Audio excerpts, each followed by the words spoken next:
Ugandans, my name is Kyagulanyi Ssentamu, also known as Bobi Wine.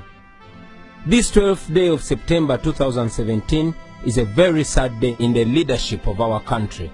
Yet again, some of my colleague members of parliament who belong to the NRM party did the most dishonorable and unpatriotic thing. They passed a resolution to remove presidential age limits from the Constitution of Uganda so that President Museveni can become life president. They did this at a time when our nation has been bleeding for the last 31 years. Our country's former glory is all gone. Corruption rates are alarming, service delivery is at its worst, and women are dying while giving birth. Unexplained murders everywhere, and the judiciary is a mockery. Our children face an uncertain future, where unemployment is the order of the day. The national debt has turned us into slaves, and the gun has become the master. The one-time Pearl of Africa is now a laughing stock among nations. All our public assets have been sold, and as if it's not enough to satisfy their appetite, after selling almost all public properties, the government now wants to take people's private land.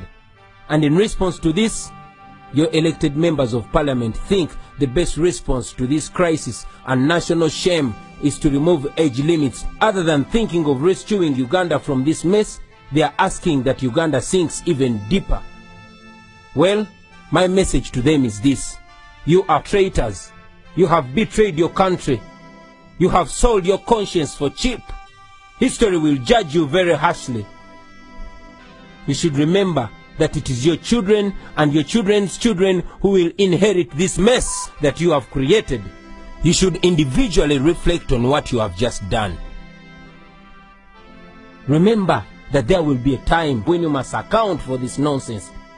Today, most of you who put up your hands to support this resolution, you have put your names on the national wall of shame. You should think about how you want to be remembered, whether as men and women who loved their country or as people who thought only about themselves. You should also remember that you swore an oath to bear true allegiance to the Republic of Uganda and uphold its constitution. So by passing this resolution, you did exactly the opposite of what you sought to do.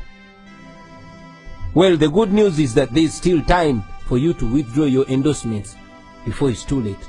And before I forget, I want to thank those few patriotic NRM MPs who rejected the madness of raping the Constitution. You are heroes, and please maintain your stand. Do not bow down to pressure, because your voters are watching you and they will be rewarding you. And to President Museveni, in 1986, you asked for 4 years to reorganize the country and hand over power to a civilian government. We agreed. You personally said that Africa's problem was not the people, but the leaders who overstay in power. In 1990, you asked for 5 more years to be able to enact a durable constitution for the nation, and then go. We agreed. In 1995, you asked for a new mandate under the Constitution. You asked for 5 more years. We agreed. In 2001, you requested the nation to renew your mandate for the last constitutional term. We agreed. In 2005, you moved to remove presidential term limits. You told us that you wanted only 5 years to be able to consolidate your achievements. We agreed. And then in 2011, you came back. You campaigned under the Prosperity for All slogan. You promised that poverty would be history in Uganda after that term, and that you would return to Rwachitula and look after your cows. These were your words. 2016 came, and again you came back, asking for the very, very last term. Yes, in a televised address, you told the nation, and you swore that you would certainly not lead beyond 75 years of age. You told us that after 75, a leader would no longer have the vigor required to run a country. You promised that your last term would be a term pledging to fight and end corruption.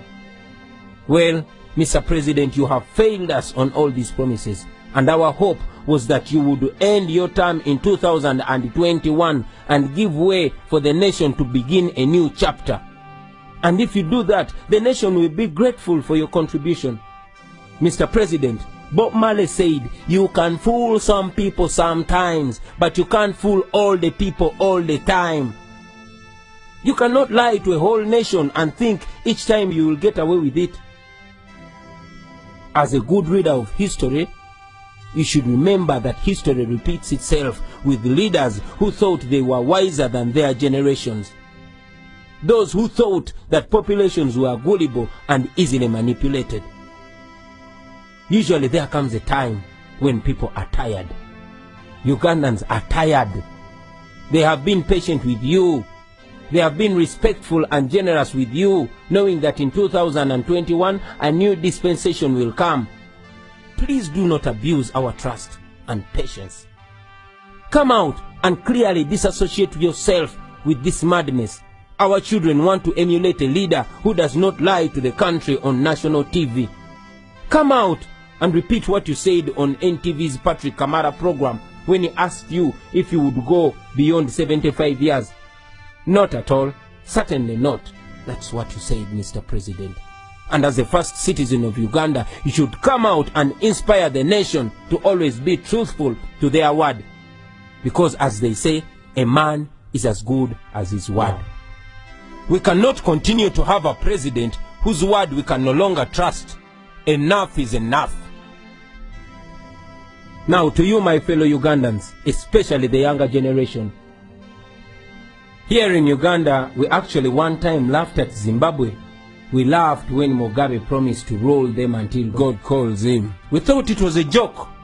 But now, we share his sleeping and falling pictures on social media, and he and his whole country has become a laughing stock. I know you know the things I'm talking about, because most of the problems I have mentioned affect you every day. Poverty, unemployment, uncertainty, exclusion, violence at the hands of the state, and many others.